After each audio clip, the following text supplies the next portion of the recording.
Bom dia, aqui é Remo Noronha, mais uma aula de Física ou Matemática. Se bem que hoje não é bem aula não, quero bater um papo com vocês sobre como reagir sob pressão, né? Engraçado que as pessoas às vezes perguntam como é que é ser bombeiro, reagir sob pressão.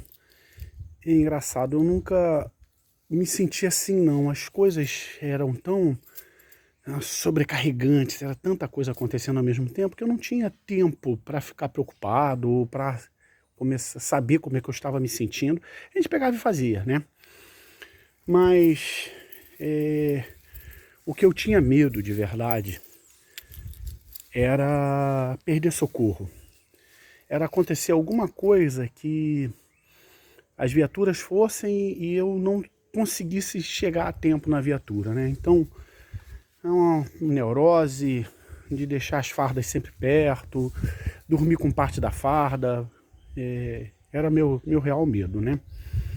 Só que isso também com o tempo vai desvanecendo, até porque quando você chega à condição de comandante de socorro, os socorros mais assim, mais perigosos, mais urgentes, que depende de um planejamento maior, normalmente você está dormindo ali do lado da comunicação, o comunicante te chama para confirmar, então você não corre mais esse risco, né?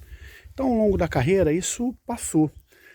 Mas eu tive dois momentos na minha carreira em que realmente eu precisei dar aquela segurada para poder suportar a situação bem. Primeiro, logo no começo da carreira, como eu fui o primeiro colocado do concurso, eu recebi o espadinho do governador do estado, na época era o Brizola, né?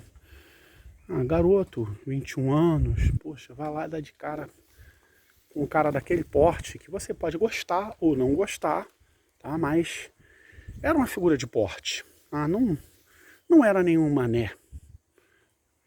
Aí você vai lá, dá de cara com toda aquela situação, pompa e circunstância e tudo mais, né?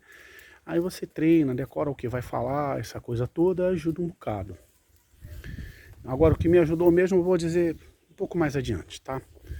E outra situação, eu já tenente-coronel, e é interessante que conforme as coisas vão passando, as situações vão ficando cada vez mais difíceis e você também está cada vez um pouco mais preparado para lidar. Como se fosse um videogame, né? Você passa por aquele nível de dificuldade, vem outro, vem outro, vem outro, vem outro. Eu comecei a estudar inglês, né? Logo depois que me formei na academia e consegui um nível bem bacana, né? Bem satisfatório. Aí depois de receber algumas delegações de estrangeiros no quartel, chegou a minha vez de viajar representando o Corpo de Bombeiros, né? Ia ter os grandes eventos, Copa, Olimpíada, essa guerra toda, né? E o Corpo de Bombeiros do Estado tinha que escolher um representante para poder ir na Convenção de Defesa Civil na Alemanha. E foram pessoas de diversos estados do Brasil. Então, quando eles olharam o currículo, queriam que um brasileiro falasse sobre a preparação no Brasil. E dentro de uma delegação de 30 brasileiros de todos os estados, gente muito preparada, eu fui escolhido para fazer a palestra para dizer como é que as coisas iam ser lá, justamente porque eles viram que eu falava inglês, né? Se tivesse, por exemplo, alguém que falasse alemão, lógico que eles iam preferir, né? Mas ficou combinado que eu ia dar a palestra em inglês, até porque muitos europeus, meu pessoal lá, uma maioria deles falam inglês bem, né?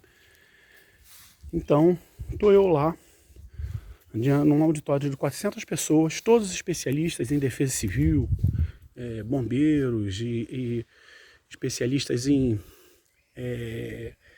perícia de incêndio, pessoal de altíssimo nível lá, e eu dando uma palestra, né? O tupiniquim aqui, tendo que falar como é que a coisa ia ser, né? Até cocei a cabeça, né? Porque só de lembrar tu fica tenso, né?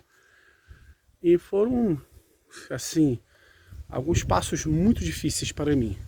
Levantar da mesa que eu estava e ir até o púlpito. E então, para poder desenvolver, eu lembrei das técnicas. A técnica principal foi algo que o Robério, que hoje é coronel, aposentado da Polícia Militar lá no Maranhão, Ele tava no segundo ano da academia, eu tava no primeiro, ele veio e falou que assim, ô bicho, aquele jeitão dele lá, né? Bicho, é o seguinte, você não vai ter um faniquito lá na frente do governador não, né? Então, ó só, respira, respira. Quando você faz assim, ó, deixa o nervoso sair pela respiração.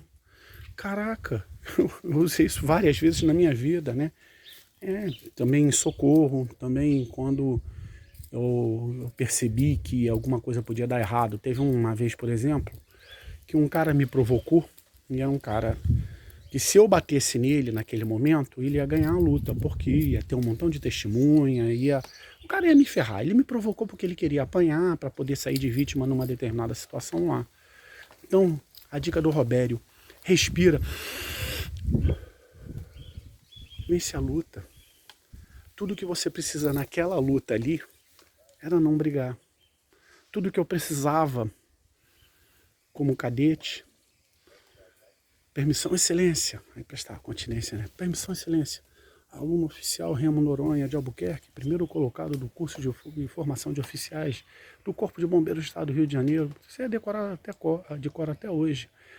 O Brizola estava para dar um momento para a gente. Pode ficar tranquilo que nós não vamos esquecer de vocês. Aí eu tive que improvisar, né? Com certeza, senhor governador. Fui, não tropecei, não aconteceu nada errado, o cap não caiu, não... Isso já aconteceu em outra formatura, né? Mas essa é outra história. Mas naquele momento crucial, pô, me saí bem porque eu respirei. E no caso da Alemanha, eu já estava um pouquinho mais cascudo, tinha algumas técnicas a mais. E uma delas é que quando você está com púlpito, uma das coisas que você pode fazer logo no começo é se ancorar no púlpito. Então, minhas primeiras falas, eu segurei, como se estivesse segurando o guidão de uma moto, respirei e comecei a fazer a palestra. Eu tinha a palestra praticamente memorizada, né? Não tinha muito o que errar porque eu me preparei, isso é fundamental.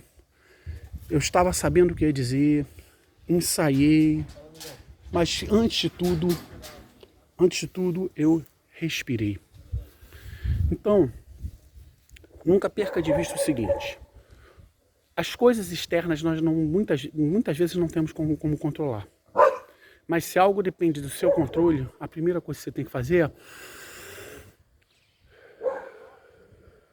conforme você respira, que é algo que você pode controlar, você começa a tomar controle de todas as outras coisas ao seu redor. E pelo jeito, agora eu tenho que tomar controle aqui da Chiquitita, que tá, deixa eu mostrar aqui pra vocês. Chiquitita de vez em quando, peraí. Tem que ter controle da câmera também. Chiquitita fica doidinha aí, eu tenho que falar que assim, respira, vem cá minha pretinha, respira, pra ela também acalmar. Porque essa coisa de respirar faz parte da nossa natureza animal. É isso. Como eu digo sempre para vocês, lute, persevere e vença. E aquele enorme abraço.